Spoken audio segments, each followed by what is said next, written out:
It is an honor to be the recipient of the 2020 Earl L. Warrick Award for Excellence in Research. During my almost 10 years at Saginaw Valley State University, I have been fortunate to be involved in meaningful public health research that allows us to partner with local community organizations with the same goal in mind, to improve the health of our communities.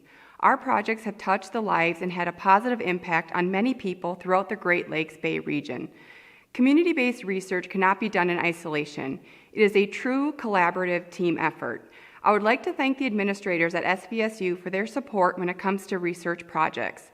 The opportunities for grants and the importance placed on undergraduate research provides us with the opportunity to do what we love. Second, I would like to thank my partner in crime, Dr. Becca Schlaff. She welcomed me with open arms upon my arrival at SVSU, and we have collaborated on nearly every single project we have done at SVSU. I feel very lucky to have a colleague with the same passion for research and desire for helping people in our community as I do. Finally, I would like to thank the numerous undergraduate students who have played a pivotal role in the development, implementation, and evaluation of our projects.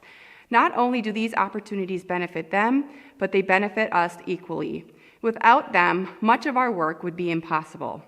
Although I am proud of our research accomplishments to date, I know there is much work to be done, and we look forward to continuing our journey of improving the health of our community.